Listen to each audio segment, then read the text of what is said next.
Hello, everyone. Welcome to the 21 Hats podcast. I'm Lauren Feldman, your host. Every week, I sit down with 3 business owners to talk about the challenges they're facing. It's the kind of conversation you don't often hear in public. Our panelists address difficult topics like why their business isn't making as much money as they think it should, why their digital marketing isn't working, or why exactly they hired their brother-in-law. Owning a business can be a lonely and isolating pursuit, but at least you'll know that you're not the only one facing these issues. Got a question you'd like us to address? Send it to us and follow us on Twitter at 21_hats or on our website, 21hats.com. Let's meet this week's 21 Hats podcast lineup. Back with us today are Karen Clark-Cole, who is CEO of Blink, a user experience research and design firm based in Seattle. Jay Goltz, who has several businesses in Chicago, including a picture frame shop, Artist Frame Service, and a home furnishing store, Jason Home. And Dana White, who's founder of Paralee Boyd, a chain of hair salons based in Detroit. As far as I know, nobody goes into business because they think they're going to be really good at firing people. And when you read books or magazine profiles of business leaders, you rarely hear anyone say, the one thing I've really mastered is knowing when and how to fire people. And yet, it's something that every entrepreneur has to think about, has to deal with. It's an important skill. Even at the most successful businesses, not every employee is going to make it. So let's talk about this. I'd like to start first with asking each of you roughly, how many people have you had to fire or lay off? Karen, how about you? Yeah, in the history of the company in the 20 years, I don't have a count, and that'd be interesting to find that. I was actually thinking the other day it would be fun to find out how many people we've hired over the course of 20 years because people come and go naturally. Sure. But we've certainly gotten better at it over the years. I mean, is it more than 20, more than 50? Yes, probably. 50-ish, probably. Okay. And I'm combining firing and laying off, although they're very different, right? So firing is for, in our case, people not being able to perform the work at the quality that's expected. And the expectation is very clear, which makes firing much easier. If it was unclear and vague and nobody really knew what the standard was or what was expected of them, firing is much more difficult. But for us, it's very clear what's expected. We talk about it all the time. And so it's no surprise, and it makes it much easier if somebody's not cutting it. And it's usually not a surprise to them because they've been on a performance plan. We work very hard. We want them to succeed. So we do everything possible to try to help them and get them there. And if it becomes where it's too much stress and work for all the people around lifting the load, trying to help them, then they have to go. Dana, how about you? Do you know how many people you fired? 8 people. You know exactly. Exactly. Yep. 8 people in 7 years. Has it gotten any easier over that time? Yes, it has. I know now, especially with the last termination, I have to choose Paralee Boyd over people who are making it abundantly clear that they don't want to be at Paralee Boyd. So when I look at it from that perspective, it has become easier, not comfortable, but easier to do. How about you, Jay? You've been in business over 40 years, I believe. How many people have you fired? Personally, probably, 200. I mean, mostly in the first 20 years. I haven't personally fired anybody, and I can't even think of the last person. But for those years where I was the main manager and things were growing, I have to give you perspective, though. I have 115 employees. So over 42 years, I've been through, 1,000 employees maybe. But in the beginning, I've never had a job. I had no idea how to hire people. And if they showed up and had a pulse, I'd hire them because I needed somebody. And I thought everyone just works hard and you tell them what to do. So because of my extremely undisciplined and ignorant hiring practices as a 22-year-old, I hired a lot of people that couldn't do the job or didn't want to do the job or were just not planning on doing the job. So now that we've gotten better at hiring, we don't fire a lot of people. Have you gotten better at firing? Are there aspects to how you manage this that you've learned through the years and through all those firings? Yes. The first thing I've learned is better that they quit for you and for them. So the first thing is we sit down with them, and if they're not doing things properly or whatever, we tell them. And then after the second time, perhaps we can say, listen, I'm getting concerned. This might not be the right job for you because I'm telling you the same thing for the third time now. And sometimes they figure it out on their own and they leave, which is good for everybody. I've yet to meet an entrepreneur that's been in business for years that doesn't say, yeah, I've waited too long plenty of times. Karen, you with me on that? Did you ever wait too long? Well, yeah. Yeah, so that's a common thing. But how long has changed. Right. No, but for it's sure. always a relief, Right. It's generally always a relief. And that makes it easier to do it. So my thinking is when all hope has left, so should they. And, I don't just hope they get better. And the test I use, which I figured out years ago, it's just a visceral question you ask yourself. If this person showed up tomorrow and said, you know what, I've got some bad news. I'm moving to Denver. Would you want to jump up in your chair and give yourself a high five? You shouldn't be relieved when people quit. And I actually in my head think, would I be relieved? And if I would be relieved, I know it's time. If I wouldn't be relieved, I know I got to work on it some more. So I also want to have what I would call righteous firings, which means I got clean hands. Like when they say to you, I can't believe you're firing me, I want to be able to say, I can't believe you're surprised. I told you 3 weeks ago that if you did this again, you were going to get fired. What part of this would be a surprise? So I don't think people should be surprised usually when they get fired unless they did something that's just, egregious that you couldn't have seen coming. You're kind of talking about situations where it's to some extent black and white, where somebody, makes clear that they're not really into the job. They perhaps don't even really want to be there. It can be a lot more difficult than that. The obvious situation is when someone just doesn't grow with the business. They might have been just fine early on, but things change. The business evolves. They don't. Something has to be done. Have any of you had a really tough firing that you struggled with? Maybe couldn't even sleep the night before? That was me with my termination in August. And it wasn't, you're right, it's not so black and white. This is somebody I care about. This is somebody that was great when we first started. I mean, I slept really good knowing that in the beginning that this person was on my team. But towards the end, when I started walking into my businesses and seeing things not being done and seeing, just not what I wanted and being told, well, it's okay, or there's nothing we can do, or, well, this is just how it is. I decided to hire someone that could help me execute what I needed to be done, because at that point, and this is 3 years in with this person, at that point, there wasn't really much I could do to get them to do what I needed them to do. I knew that they were going to do what they wanted to do regardless. And then if, you terminated that person, you're left holding the bag for everything, meaning you now got to work triple times as hard. So I knew I would need help if it came to that. And when I hired this operations person, I had actually hoped that this person would step up, but they didn't. It got worse. And so it was really hard. And not so much because you know their life and their family and you, like I said, you care about them. It was hard because I had hope. And it got even harder when you realize that hope was misplaced, that they're not stepping up, they're getting worse because you've put structure in place. Did you have that kind of conversation that Jay described of just laying it out to them? You have to change the way you're doing this? Yeah.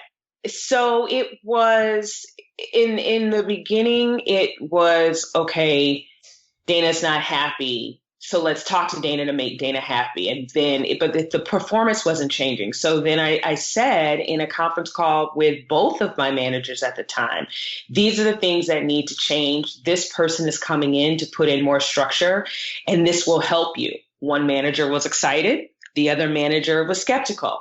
And so needless to say, the manager that was skeptical acted out when this person was hired, continued to act out once this person got their bearings. and we wound up having to terminate them. And that was tough because, again, this was somebody who had been such an amazing support to me in the beginning. In order for Paralee Boyd to grow, I had to choose either this employee or Paralee Boyd. It's up to you. And then after the person left, there was a saddened relief, but it was relief because they weren't there anymore. And then the cat comes out of the bag. You're hearing from customers all the things and staff members, all the things that were going on behind your back, so to speak, all the things that were allowed. And then you start to see the change. Now we don't have people calling off every week. People are coming to work, and if somebody can't come into work, they're taking the shifts of somebody else or holding their hand. No, I'll take her shift. No, I'll take her shift. Before, we were having a hard time covering shifts. All of this calling off and people not being accountable, leadership had to change. And once leadership changed, it started to turn, and we started to see that turn in October, November. So the harsh reality is businesses outgrow people. And when you start a company by yourself with 3 employees, it is unlikely that with those 3 employees, when you've got 73 employees, are going to still fit in what you used to be. Some will grow with you and some won't, and it'll be resentful that, wait, it used to be you and me, and now it's all these other people. And it's just unlikely that you're going to keep all the people from the beginning as you grow a company. I'm curious about what you tell the other employees in some of these situations. I think it's important to share why, because two things. One is it shows people, oh, that's not me, and they can relax. And 2, it sets the standard. This is what we tolerate. This is what we don't tolerate. And that's how you have a culture that's not toxic. Because if you're tolerating one bad attitude or low quality where other people have to pick up the pieces and deal with this person's bad attitude, you're enforcing that culture. And then people, you would be surprised. They're generally sad that the person's left, I'm sure, if they have a personal relationship, but relieved to know that this is a company that really puts their money where their mouth is. They really value this high quality environment, which is why I've come here. I want to work in a high quality place. I want to be with people who are really cream of the crop beside me. And as soon as we let that standard down, they all of a sudden lose confidence in us. Karen, I'm curious, is there a legal aspect to that? Have you discussed that with your lawyers, whether it's okay to tell other employees why someone's been fired? I have not. We don't share why they've been fired because we do keep that privacy. A lot of times people already know. Yeah, and we don't get into the nitty-gritty details, but it would be quality of the work is not there. And, that's everybody understands what that means. I think the important part is that you explain, and we certainly had conversations about this with them, just so I 100% agree with Karen. There's some anxiety there. Let them know. I just want you to know, discussing some issues that were a problem, and it wasn't going right. And unfortunately, they're gone because I don't know. Otherwise, people make up their own stories. And then, I heard it's because he wanted to bring his brother-in-law in, and they make up their own. And then the person that left tells a story. And I think it's critical that everyone knows I play fair. We play fair. We tried, it didn't work, and I've never had a problem with that. And as far as asking lawyers, if you want to call a lawyer about all this stuff, they'll tell you don't talk to anybody, don't look at anybody, don't fire anybody, don't hire anybody, don't sign a lease. I've learned that, trust me, get a labor attorney on the phone, and they'll tell you, no, you should never say anything. And then see how they run their own business. They don't. So we have a culture called Cut the Cancer. And so all of our people work closely together because we're not that big in each salon. Once we're at the point where we terminate, you've already spread, so to speak. And so we, remove you. Normally when people are let go at Paralee Boyd, people have already seen it coming. And unfortunately, the cancer is already spread and people have already started to underperform because we've allowed it with this person. So we don't really have to say much. They kind of already know when they say, oh my God, what happened to such and such? They're normally doing it because they're still speaking to that person and they want to hear what we have to say. So we answer it as if we're speaking to the person that was terminated by saying, well, they were underperforming and, we trained them and they didn't quite make the mark for training as far as their timeliness or getting to work on time or their performance. And so in order to keep our standards up, we had to let them go and we leave it alone. Dana, you're very process oriented. You operate your hair salons on the principles of lean manufacturing as you move your customers through the salon. Do you have an actual process for letting somebody go right down to prescribing, how it happens and where it happens and who's in the room? Yep. Depending on who it is. If it's a manager, we never terminate within the salon. And it's something that's done before we actually let them know. We start, taking down permissions and access to stuff probably the night or the day before. And then when they come in, we have a conversation. But the process starts with my operations manager and I understanding the relationships that this person has within the salon and trying to manage that and preparing for the fallout of this person being terminated. So if it's a stylist and we say, hey, how far has the cancer spread? And it's like, well, if we terminate this stylist, we know these two are probably going to follow. So then we say, okay, let's hire their replacements. And then let them go. But we also have reviews. We've let you know, and we've asked you, how can we help you succeed in this position? We have a stylist now who's struggling with her timing. It's taking her 30 minutes to style a person per head. So now it's on Dana and my management to supply her with everything she needs to cut that time down and give her time to flourish, but also schedule her so it's not affecting the business. And so then over time, if we see she's just not improving, then that's a conversation for her. Maybe she's moved to another position, or maybe we just keep her on days that are slow where she can perform at that weight, but we'll let her know it won't be for long because these days aren't going to be slow. So we let them know, hey, this is coming down the pipeline. Here's what we're going to give you to help you improve. And we'll check back in with you on this day to see if you've improved with our data. Like we're watching them to see whether they know it or not. Sometimes they know it, sometimes they don't. We're timing them. And then when we get back with them, we say, okay, here are the days that we timed them, but here are the days that we know that you weren't. And this is how much you've improved. And we also encourage their colleagues to help them as well. So we'll have them staffed on a day where they're working next to somebody who's at the speed that we want them at. And kind of through osmosis, they kind of pick up. We have had people who've decided, no, I'm not doing it that fast. You're rushing me. And we've said, this is not the place for you. You should probably be in a suite where you have 1 hour and 50 minutes to spend on one person. And you can do that. And so how do we transition you from here to there? You don't have to transition me. I'll leave right now. That's your choice. That's not what we want. But if you'd like to leave right now, then that's on you. Maybe that is what you want. Dana, I love you. So I'm just trying to help. I would stop using the word spreading the cancer because some of those people are not cancer. They just have a different view than you have, or they're slow, or they're whatever.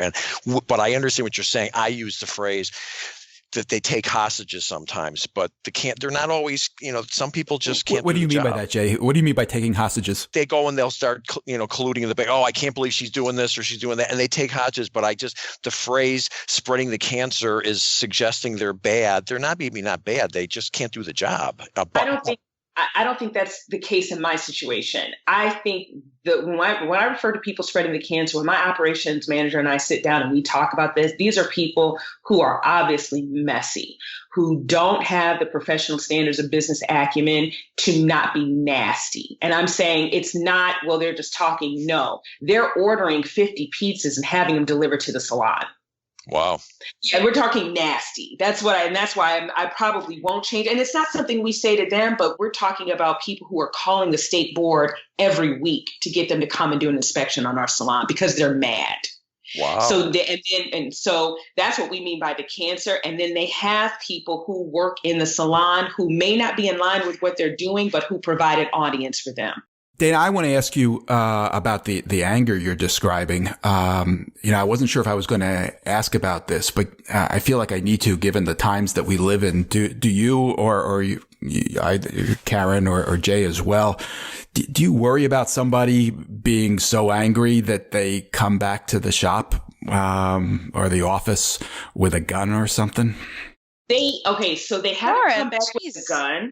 No, but I mean, in my world, they haven't. It happened 2 days ago. 2 days ago, yeah. So they haven't come back with a gun, but they've come up with family members wanting to get into an altercation.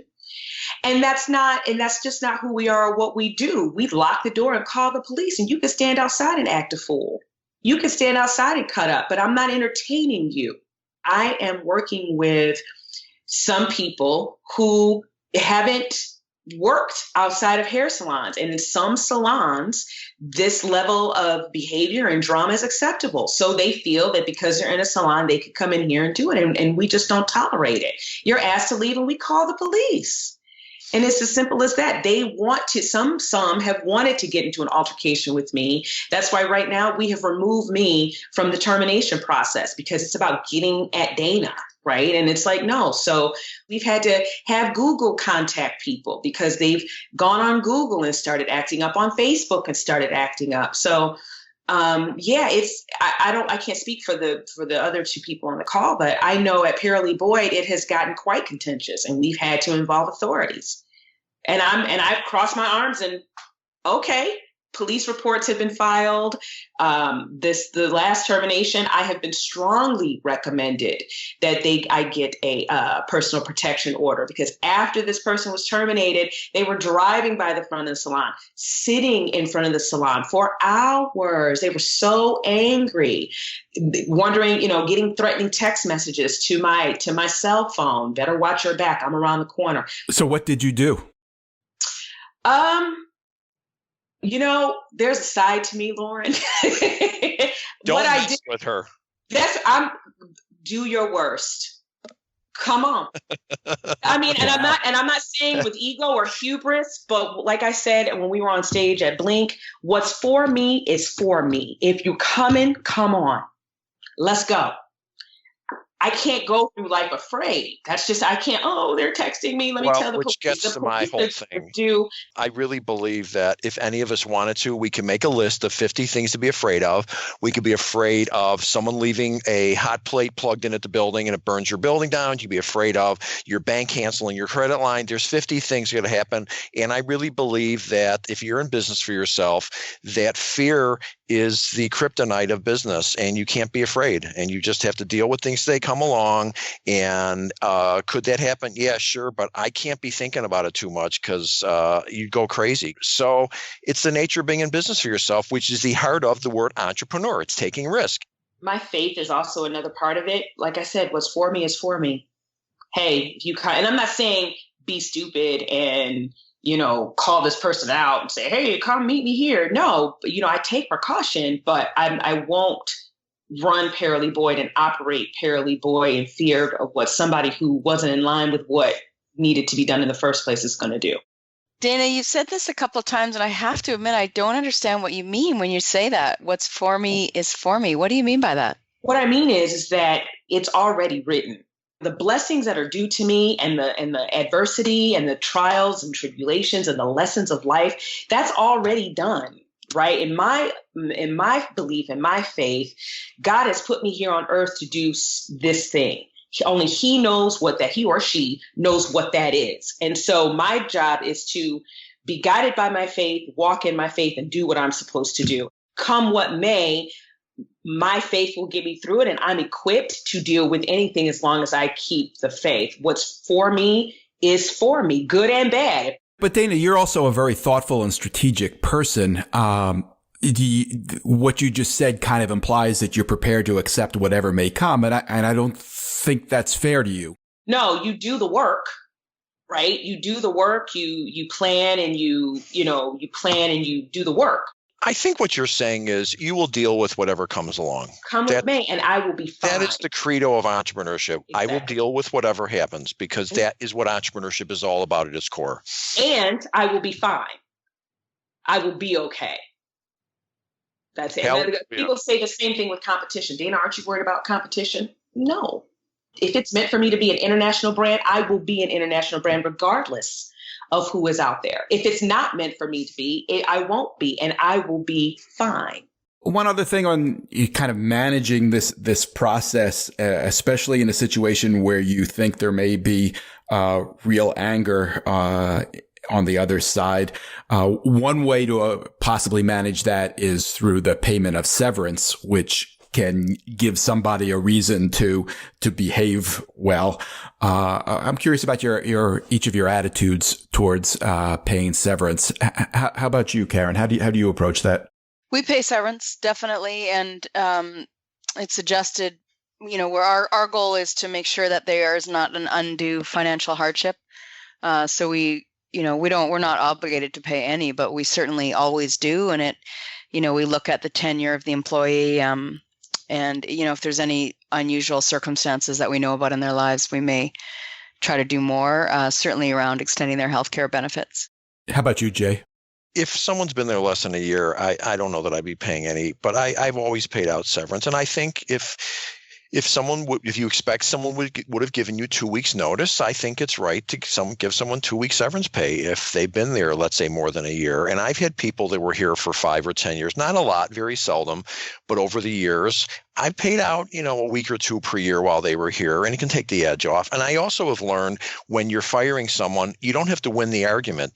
This isn't an argument. You just tell them this isn't the right fit. We've talked about it. They tell you you're wrong. Say, maybe you're right. I'm not arguing with you. You might be right. It's just obviously the wrong place for you. And you don't, the mistake a rookie entrepreneur makes is they argue with the person. There's nothing to argue about. The shorter, the better. Everything you say can and will be used against you. And I have to tell you, in all of these years, I've only had one person that really went off, but not like swinging or anything, but like, yelling at me, it's all my fault. But I've never had anybody who, got that violent or got violent at all. I think you have to get good at trying to lower the volume of the thing and do it in private for sure. You don't go screaming to someone on the floor. That's it. You're fired. I mean, it looks good in the movies, but it's really bad practice. I think if you do it in a respectful manner and you offer some severance, it will be better. I'm not going to say many people are going to thank you, though I have had a couple people thank me. Wait. They thanked you for being fired? Yeah, I hired a guy to run the factory, and he was so over his head. And finally, I just said, what, this isn't working. Today's your last. He goes, thank you. So it does happen. And there are people that know that it's over and it's fine. It's just, I've just found it's usually not as bad as you think it's going to be. And if you do it in a respectful manner, and I have talked to entrepreneurs say, oh, I don't pay severance pay. I think that's a huge mistake. I just think it speaks badly of the company. I don't pay severance pay. Why not? One, I can't afford it. And even I believe, now that I'm listening to you guys, I don't know if I would, because of the process we have in place to get you to succeed. Right. And so if you're working and you're just not going to do the job, you've made a decision, and hopefully you've made preparations behind your decision to not work here anymore because you know what's coming. But that's probably in the first year, I would assume. Right? No, I mean, when we had a manager that we terminated in August, had been with me 3 years, I didn't offer severance. And thank God, when she left, we found out all the things that they were doing. I don't want to pay somebody to prevent crazy. I don't know. I don't disagree with that. If it's a situation like that, I'm just going, you also have been in business for 20 years. But if you've been in business for 20 years, you're going to eventually have someone who's got a little arthritis in their hand and they're getting older. Well, that's and different. Right. I'm saying, and they can't do the job, and you will eventually realize you'll probably get to a point where you'll say it's a reasonable thing to give them some severance. Find something, like we've repositioned people within the company, right? So you're not quite making it as a stylist. Maybe we could do a shampoo assistant. You're not quite making it as a shampoo assistant. Have you thought about reception, right? And so we'll move you before we terminate you. I'm telling you, a new problem is if you're in business for 40 years, you will end up with people that are 70 years old that should retire, and it's illegal to fire somebody for age. It's a problem, it's a problem. And in that situation, severance is smart. If we had a young lady who'd work with me and she's, grown old with this company, I would not want to just say, okay, goodbye, you're gone. Oh no, we would have probably talked way before then about, as long as they're getting something out of it, and as long as the company is getting something out of it, and if we're starting to notice, hey, they're not really keeping up anymore, then they're trying to find something else for them to do. But if it's just not something that's working out, let's phase you out. And with a parachute, I would do that for somebody who'd been with me for a long time. Sure.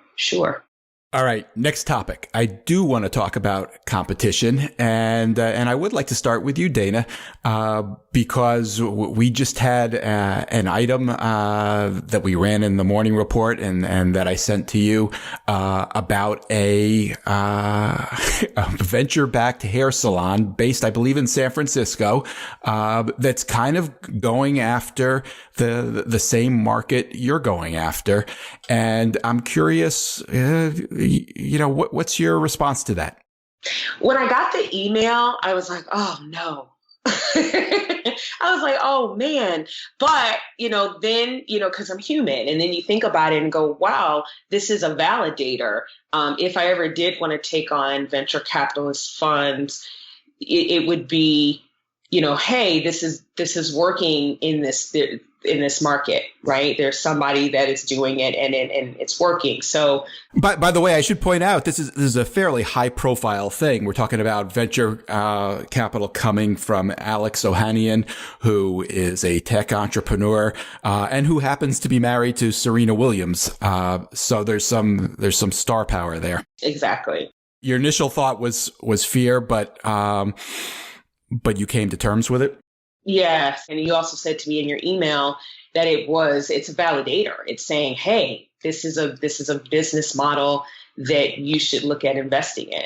And then, you do your homework, you do your research, and you look at the differences between the businesses, and you see that there's room for everybody because it is a different model, just catering to the same market. So you just keep going. And I think for some of the entrepreneurs I talked to about this, I think what scares us is our network and the fact that we don't have the network to put us on a national platform like that, right? So it is like, gosh, I've been doing this for 7 years, or like another girlfriend of mine, I've been doing this for 5 years, and I have this line or I have this business, but because I'm not in the Silicon Valley venture capitalist world, I will stay at 4 salons or 4 businesses because I'm not connected. Am I realizing my potential, or am I falling short of my potential because I don't have the network? That was the takeaway from that. Karen, how do you think about competition? Obviously, there are other firms who do similar work to yours. Yeah, there's not a lot on with the experience and the scale that we have that are really specialized like us. But anyone working in the user experience industry in general, I think it's good because it helps raise awareness for the industry because it is still fairly new. So I look at it as more marketing power that we can piggyback on. The more companies that know about this kind of service that you can hire. And then because we have a really long track record and really high quality work and a great reputation, it doesn't concern me that others are going to come in and replace us. That being said, though, I have tried to, get some funding so that we can buy some of the smaller companies that are around because there is a consolidation going on with some of the big companies to try to snatch everybody up and be the sort of highest volume. So, that is something that concerns me is I want to be able to play in the big leagues.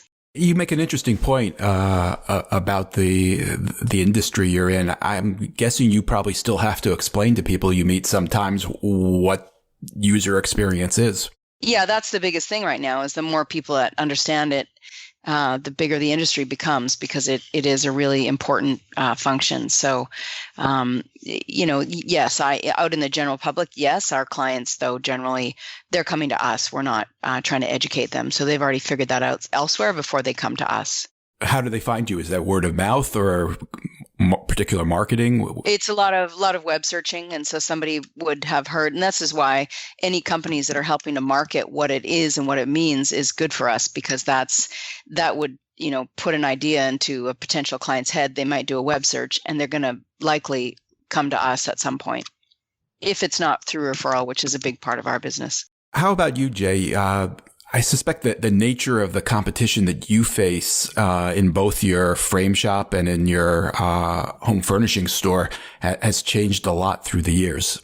Well, every time you say the word frame shop, I cringe a little bit just because people think of a frame shop. That usually means 2 employees. My frame business has 50 people working here. It's literally 20 times. My one main location is 20 times the size of the average frame shop. So I started at 22 years old and it grew like crazy and I didn't understand why. And I finally realized that I brought a business approach to an artsy business and I got the two to work together, and that's unusual. So I never have really looked at what everyone else is doing because I don't care. And I view it more like, I'm playing golf versus playing basketball. I mean, you pay attention to what you're doing, you do it better than everyone else. Everything kind of takes care of itself. So in my industry, though, there's been franchises, they pretty much have failed. And that's why I have told Dana, you know what, having 4 successful salons that make money might just be a great situation, because I see these guys that have raised money and I'm on the panel with them on, Lauren, you were with me in Chicago. We did a panel thing there and the guy next to me, both of them said, yeah, I wish I didn't have to raise money. I don't have to answer to anybody. So I always say to everyone, what's better? Not having to answer to everybody and making plenty of money that you can buy the nice car, the nice house, and blah, blah, blah. Or maybe be worth 5 times, 10 times more money, but have to take a call from some joker in wherever that's telling you he doesn't like this number or that number. So it's looking at the competition and looking at what everyone else is doing can be very dangerous because it might rob you of your happiness. I take your point, but don't you have to pay attention to what others are doing? I mean, you have well-funded competitors. I mean, there is a frame service on the internet now that people can use. Yes, have burned through $70-80 million, and I doubt that it's working out like they thought. So, well, how about home furnishings? If there's Restoration Hardware. I just read today Wayfair lost. It was just today's news. They lost another $300 million, and they're just this free shipping everybody's giving is when you give free shipping, it's pretty much giving away your profits. So yeah, it's a challenging environment with that. My home store is well known in Chicago, and I do internet, but I don't have any desire, ambition, or ability to go and raise. I just don't want to do it. So I'm not paying that much attention to the competition. And I think that it's not like I ignore them, but I'm just not learning anything from them other than here's how you lose a lot of money. And as you know, they frequently one day, poof, gone. Well, I'm certainly not trying to talk you into raising money. I'm just curious about to what extent you can get away with, really not paying attention to what others in the industry are doing. It's got to, when everybody else is giving away free shipping, it's got to have an impact on you. You have to be aware of it and look for ways to deal with it. I think you should be conscious of your competition, but you shouldn't be focused. You should be focused on your customers. And I don't think you should be focused on your competition. And I see people that do that. And it's like, then you're basically saying they're smarter than I am. I'll just copy what they do, which in some cases, I guess, might be smart. I don't know. There has got to be a middle ground there somewhere, Jay. I mean, I don't know this industry the way you do, but I've read some stories about how Restoration Hardware has turned itself around and figured some things out and trying some, I think, they're doing some subscription stuff. They've put a restaurant in some of their locations. Isn't that worth paying attention to?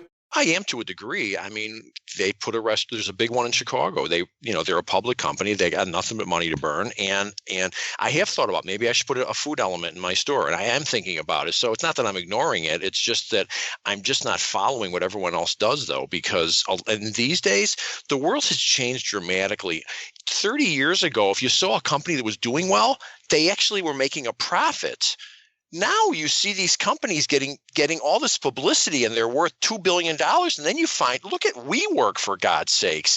Explain how you can lose that much money. How many of these companies you read about regularly are doing nothing but losing hundreds of millions of dollars a year? So you can't assume, well, if they're doing it, I should do it. Well, I don't have hundreds of millions of dollars to lose. So it's different. But that's not the only choice, doing what they're doing. The other possibility is that you just need to pay attention because it's going to have an impact on you. What lesson is there from that? What lesson is there to learn from companies that give free shipping and never make any money? What should I learn from that? That I should give free shipping and not make money? It's one thing to say you don't want to do what they're doing, and I don't think anybody's going to argue with you. I think it's another thing to say that you can just ignore it, and that's where I'm pressing you a little bit. I think you have to know what they're doing. I would say be conscious of it, but I'm arguing the point of versus focusing on it. I'm certainly aware of what they're doing. Going back to Dana's situation, I mean, that we're talking about a venture-backed company that I think has one location right now in San Francisco. I don't think Dana should be giving up the ghost because of this possible competition that may or may not ever come. But they may do some interesting things, and it probably makes sense for her to pay attention to what they're doing. Does that make sense to you, Dana? Yeah, I mean, what I started paying attention to is the price point. It's higher than mine. They're at $75 for what I do, even when I go up to $50. That's good to know. It's a higher price point. They are, again, like most salons, appointment based. And so you can't just walk in. They accept them, like most salons do, but it's not their model. And then lastly, they're doing more protective styles, meaning they're doing more braiding, sewing in of hair. And so it's not, again, it helps that, hey, this is somebody that is, getting, money to expand a business for my market. However, it's not completely different. It's not something new. It's just the same model focused to this market, doing it this way. How would you feel if they opened a store in Detroit tomorrow? I would welcome it because we would be her alternative. To Karen's point, they might increase awareness, but you're providing different services at a lower price point. The stylist at this salon had to cancel. Something happened. You don't want to wear braids to an event. You don't want to wear a sew-in. You want to wear your, you want to blow and go or a straighter style. But I can't get in anywhere. I just need this done. I could walk into Paralee Boyd's for $40 and walk out. It's pretty cool. Lauren, can you just verify, because you know this as well as anyone, what percentage, or Karen, you might know this also, what percentage of venture capital funded businesses fail out of 10? Isn't it like 8? That's kind of the model. I don't know the exact number, but it's certainly, I wouldn't be surprised if it's 7 out of 10. It's not as simple as first get a bunch of money and then we'll just make everything work. It doesn't always work that way. And there's a lot of things that only experience can attest to, right? As much preparation as I did to open Paralee Boyd, there's nothing that could have prepared me for all the knowledge that I have now outside of the 7 years that it took for me to get that knowledge. And so there's a lot that this owner and these venture capitalists who are completely unfamiliar with this world, there's a lot that you're going to have to learn. I believe that hair care products are this founder's background. I don't know if the actual salon is in this founder's background. So if it's not, there's a lot to learn versus making a product. The whole culture and dynamics of that system in and of itself is just a lot to learn. Maybe you should call them and offer them some advice. No, actually, I'm just going to grow Paralee Boyd. Were you serious about that, Karen? Yeah, in a way. Collaborate. What's in it for Dana to do that? Oh, I don't know. They might pay her a lot of money. Oh, I see. I feel like, Miss Seeley are in the color purple. I'm just going to sit over here and see what color the wall is going to turn next, right? I'm like, Jay, let's see how they do. Right? Yeah, look at what just happened with Blue Apron. I mean, that was the hottest thing you ever read. And then the next thing you know, they're in the toilet. Are they in the toilet? Because I get them every other week. Well, no, I'm going to give you the core to many of these ideas that don't work, many of them. It's not cost effective to ship something to one person in a UPS box. It's just not that cheap. And they always think they're going to scale out of this because a lot of them came from the computer industry, which the first copy or whatever you call of a program costs $1 zillion, but then your margins are phenomenal. Not on food. The margins aren't phenomenal. So as you grow, you can't necessarily scale out your costs. And you see it in a lot of things that the math doesn't work ultimately. And on that note, we are out of time. My thanks to Karen Clark Cole, Jay Goltz, and Dana White. Thank you, Lauren. Thanks for listening, everybody. This episode was produced by Jess Thuberon, founder of Blank Word Productions. Remember, if you liked what you heard, tell your friends, tell your enemies, subscribe, like us, and best of all, connect with us. Follow us on Twitter at 21_hats and visit us at 21hats.com. Let us know what questions or issues you'd like to hear our panel of fearless business owners address. See you next time.